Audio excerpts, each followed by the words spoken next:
right, let's look at tonight's homework. It says week 23. Tonight is Monday, so we're going to look at Monday's homework. First one and the second one I'm not going to do with you because you know how to do those. The third one says write the ratio in simplest form. Okay, sorry. Pause before we do this. Let's go ahead and number our homeworks so that it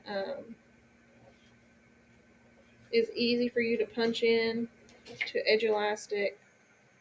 So number 1 to 9 for me for tonight's homework. All right, now that we've done that, we can go ahead and get started with our homework. So number 3 says write the ratio in simplest form.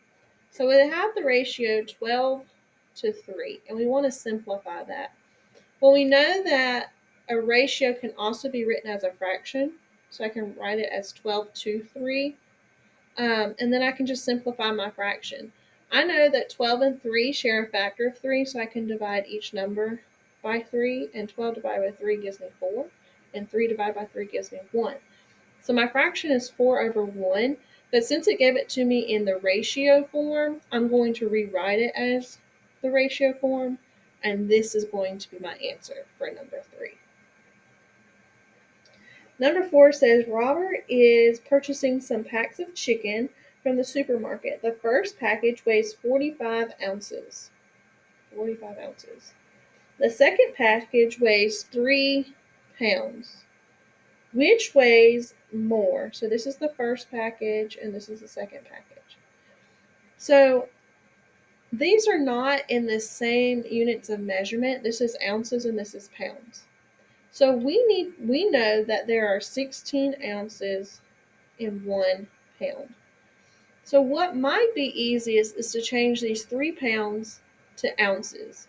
So if 1 pound is equal to 16 ounces, how many is it going to be for 3 pounds? And you can look at this almost like a ratio box. Okay, and I can cross multiply 16 times 3. 16 times 3 gives me 48. Divided by 1 is just going to give me 48 ounces. So 3 pounds is equal to 48 ounces. So my first one is 45 and my second one is 48. So which one is more? The second package, because it has 48 ounces instead of 45 ounces. So it's 3 ounces more. So the second package weighs more. Okay. Oops, there goes my mouse. All right, number 5 says, what is the value of 12 times the sum of 3x plus 5x when x equals 7? So we have to substitute x for 7. And remember, anytime there is a number next to a variable, that we have to separate it with multiplication. So I have 12 times x, and I'm going to replace that x with a 7. And I have 5 times x, and I'm going to replace that x with a 7. And then I can just solve. 3 times 7 is 21. 5 times 7 is 35. I can add those together. I get 56. 56 times 12. And I'm going to let you figure that out, and that'll be your answer for number 5. Number 6 says list 3 values that would make this inequality true. So I have 12 is less than or equal to 7 plus n. So what would make this true? So 12 is less than or equal to 7 plus n. So really you just pick 3 numbers that are going to make you equal either 12 or greater than 12. Okay, so 7 plus what gives me 12? 5 does. If I replace my n with a 5, 5 plus 7 equals 12, and that line right here says that it can equal 12, so I can use 5. And really, I can use anything greater than 5, because 7 plus 6 is going to give me 13, and that's greater than 12, and I can even do 7. 7 plus 7 is going to give me 14, which is greater than 12. So really, anything greater than 5 or itself, I can use to plug in where N was.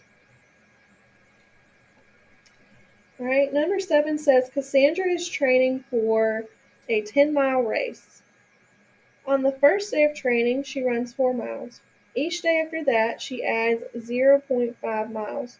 On what day will Cassandra run 8 miles? So she's preparing for a 10-mile race. On the first day, she runs 4 miles. Okay, and then each day after that, she adds half a mile. Okay, so at what point is this going to equal 8? So if she already runs 4, we're really looking for when is this going to give me 4 more miles. So a half times what equals 4. So because it's multiplying, we're going to think of it as the opposite. So we're going to think of 4 divided by a half, which actually equals 8. So x equals 8. And we're going to plug it in just to make sure. We're going to come back up here and replace our x with an 8. Okay, we're going to see if this equals 8 for us. So if I do 4 plus a half times 8, I get 8 miles. So on day 8 is when she's going to reach 8 miles. That one was a little tricky. All right, number 8 says find the area of this shape. Kind of looks like an L. We got 3, 9, 5, and 4. So we have to split this into shapes that we know formulas for. So I'm seeing 2 rectangles right off the bat. I'm seeing that I can split it this way.